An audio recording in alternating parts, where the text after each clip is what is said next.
Hello and welcome, ladies and gentlemen, to a new episode of Today's Youth. And today we will be meeting with Sarah Michel. She is a graduating student at one of the Canadian universities. She's studying international business. She's going to be telling us more about her studies, about her hobbies and interests. Thank you very much for joining us, Sarah. Thank you for having me again. Sarah, you're in the final year of international business. Tell me more, why did you choose international business in specific? I feel like international business covers all the bases of what you need to know, like accounting and finance and marketing, but it does it more on a global scale so that you're able to kind of learn more about business around the world and not just where you're located. And I think that's really important, especially if you don't want to stay in one place and want to travel while you work. Right, so you're planning to travel. You don't want to stay in one place. No. What are your plans then? Well, honestly, I think I'm more of kind of going with the flow. So I'm not really like specific on where I want to go or anything, but just to have all these doors open, so the opportunity, the option to go abroad and like to go somewhere else and work, I think that's really important. You don't have to limit yourself to one place while you look for a job.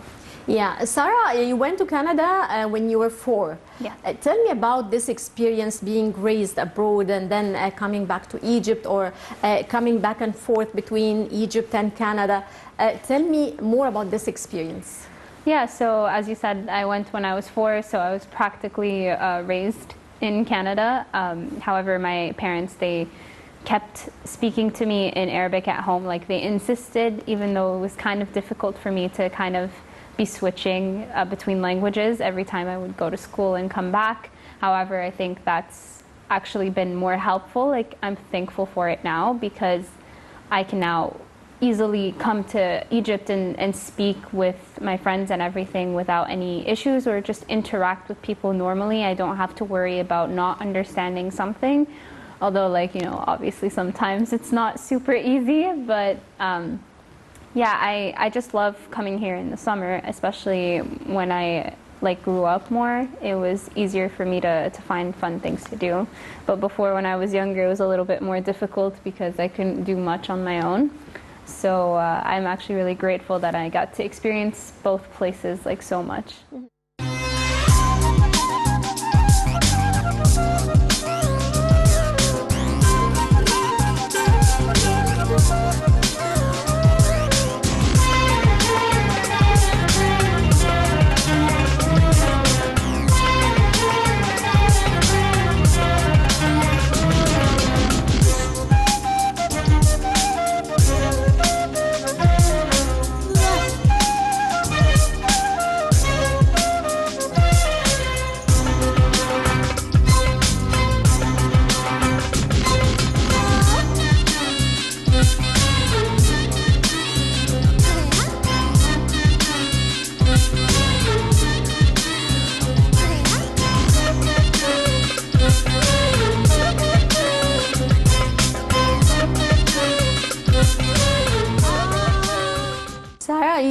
You have a very special experience visiting several very important sites here in Egypt.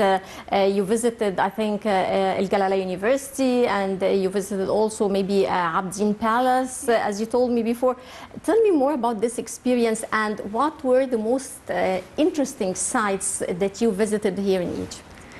Honestly, I think the best part was getting an exclusive look at all these places. I feel very grateful that we got to kind of experience these things exclusively. So Galala University, it hadn't opened yet, and it's I'm not sure if it still has opened, to be fair, but that experience, just getting to know the level of education that they want to bring here in Cairo, and just in general, I think it was one of the best experiences. It was the turning point for me and a lot of people that went to the events to continue to want to come.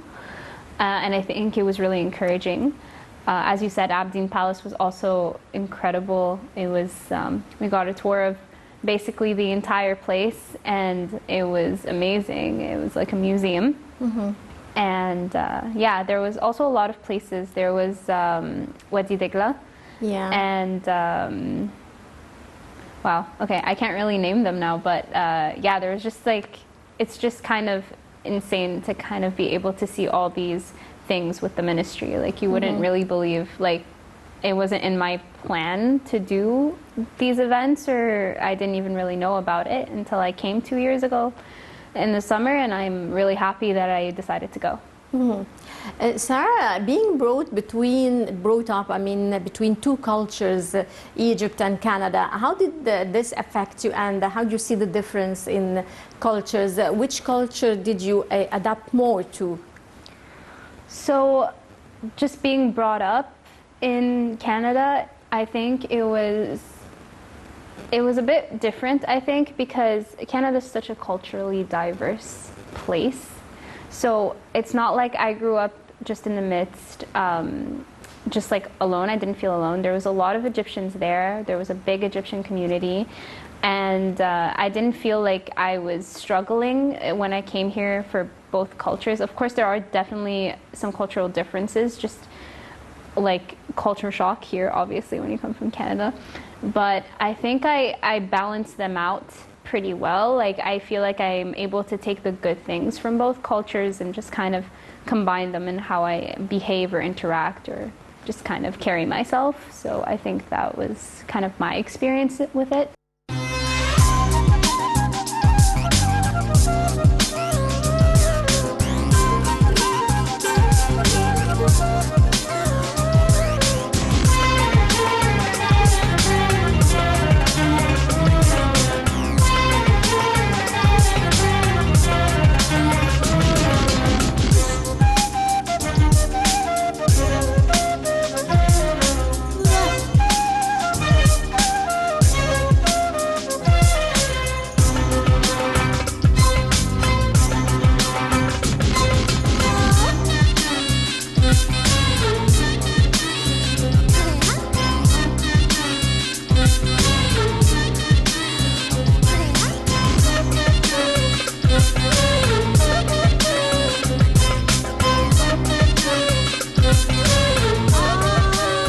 Sarah, you have several hobbies, skiing, skating, and tell me more about your hobbies and interests.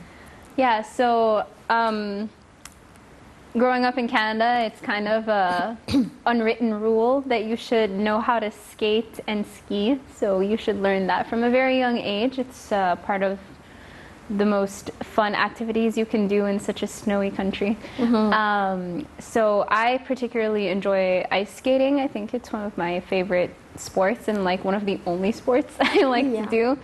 Other than that, I love reading. So I recently went back to Canada in the last few months, and for some reason I just found a lot of quiet time, and I managed to read about 10 books in that span of time. I just really enjoy reading, and finding the time to do it has been hard for a while, and so I really took that time to kind of, you know, read, yeah. Need a new bookshelf at this point. What type of reading do you like?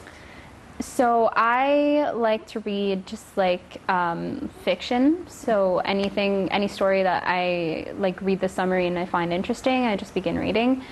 Also a few autobiographies, depending on what they are. It could be really interesting to me. So you read 10 books. Which one was the most interesting to you?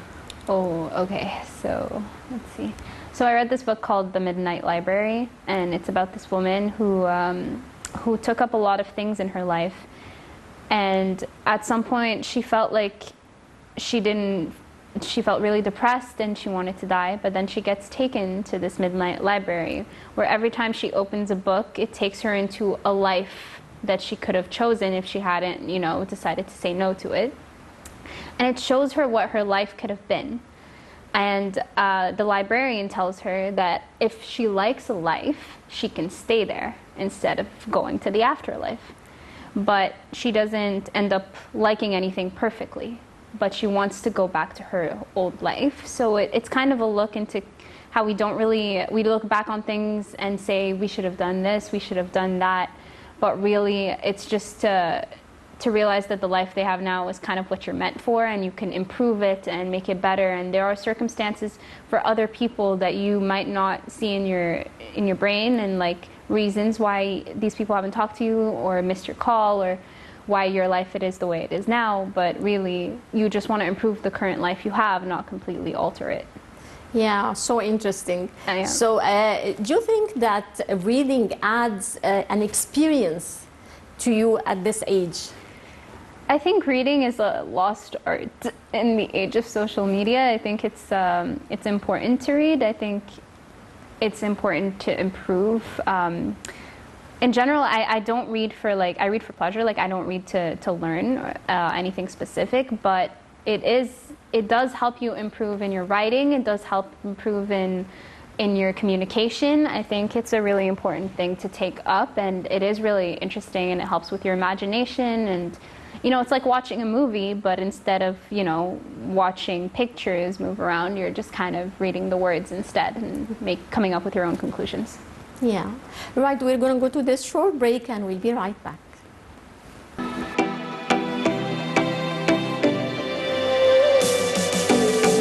أحلم بالدنيا اللي مفيش فيها كره وغل، الشمس بتطلع فيها تنور قلب الكل. الحب يكون هو لغتها، والناس تستمتع بحياتها، والخير يزيد ويفيض ويغطي حدود الأرض. I dream of a world where no one hates to hold a grudge. Da fostuiglio una fotisi tognalo, Dove si vive per l'amore che riempie il tempo di colore. любите жить, что дается свыше нам. نحلم بالدنيا اللي يعيش فيها ناس في سلام، ناس كيف يفكروا في المستقبل يشوفوا القدام. الحلم بيلمع بعيونهم، مو فارقة لا لونهم ولا دينهم، ناس قابلين كل اختلافاتهم عايشين مع بعض. أحلم بمكان الحب بيطرح فيه ويملى، بحلم بمكان في كل اللي احنا بنتمناه، وما نتحككش بأي ظروف، ونعيش من غير إحساس الخوف، مع عالم واحد كل الناس بتعيش جواه. I dream of a world where love steals everything we do. I dream of a world where everything we hope comes true. No obstacles will stand our way, no doubt or fear to chase away. One world that does not think in terms of me and you.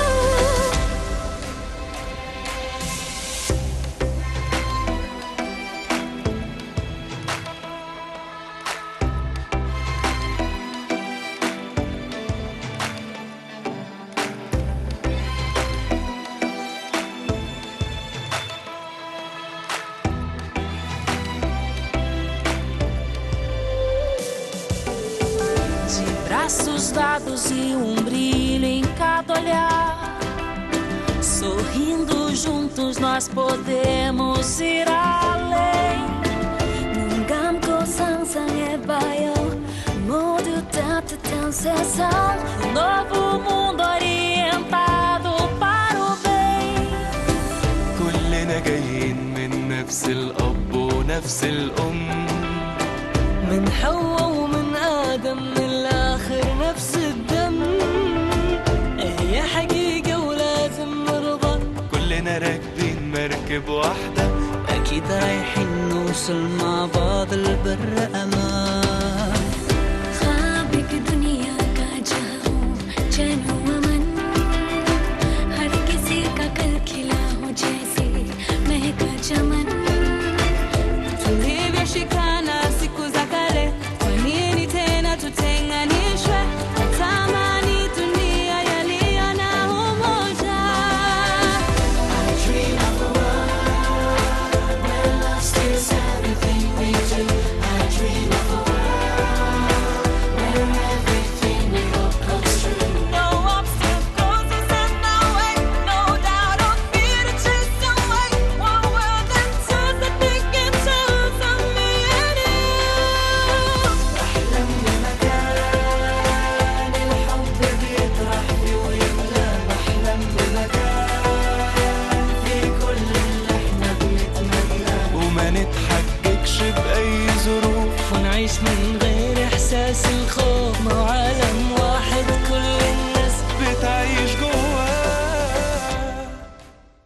back and still with my guest, Sarah Michelle. She's telling us more about her experience being raised between two different cultures, her hobbies and her interests.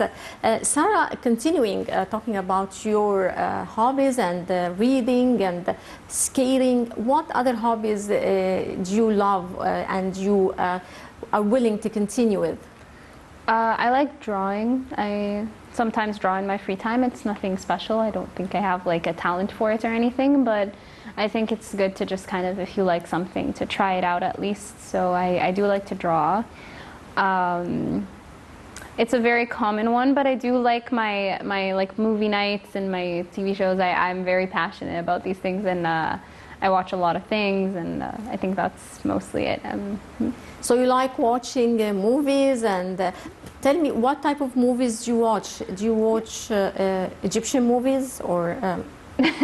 I watch the older Egyptian movies, but Black and white movies? No, like 2000s, kind of early 2000s movies. And in terms of like English, I do watch everything. Like in terms of genre, I don't really like nitpick, but one thing I do tend to stay away from just a little bit is horror, just because I'm a little bit scared. But other than that, I watch everything. It's fine. Mm-hmm. Right. We were talking about reading and, of course, the importance of reading and how far does it add experience. How do you see social media also? Do you think that social media is now more popular than reading, book reading? Oh yeah, 100%. Like social media is everyone's world. Like we're all kind of we all like to go on our phones. We all like to show people what we do. We don't know if they care, but we like to believe that they do. I think it's not a bad thing, social media per se, but it can be used more positively than it is now. I think it takes away from just the more natural things like going outside and you know, like reading, obviously. But even now you can read on your phone, right? So. But social media, I think some people actually do like using it. Some people don't use it correctly. Some people use it correctly. It's a bit of a hot topic, you know. Mm-hmm. But I think everyone has their view on it. You said something very interesting that it could be used. I mean, social media could be used more positively. Mm-hmm. How is that? So just like spreading awareness about current events, about like things that in the news that maybe shouldn't be on the news, or like things that aren't right that are happening in the world, or you know, just environmental awareness, economic awareness, just like anything happening in the world. I think it's more important to kind of spread that around more than anything. Of course, like social media should be used for fun. Also, it's part of why it's made. But I think just putting in a little bit more awareness of what's going on worldwide is also very important. It's a reality check. Mm-hmm. If we compare social media to the traditional media, the TV and the radio and the written, journalism, tell me what's the comparison? Which is more interesting to you? I think social media is more interesting to me, just because journalism, it's a bit tricky. You see, you hear something, you hear a rumor, or you get a source that says something, and journalists print it out, and you know, you hear something about a celebrity, you hear something about a political figure, and suddenly it's all over social media, and within 20 minutes, and you're not sure where the truth is. And I think that journalism, it's kind of like that, like on the internet or regular media in general. I think social media is just more people talking about it, so sometimes there is more information. So social media is good that there is more like opinions like of people going on about, you know, they could have more inside information, or they could tell you, oh, this is actually like not true, or you know, wait to hear from the source. I think it's more important to check your facts in either case, but you know.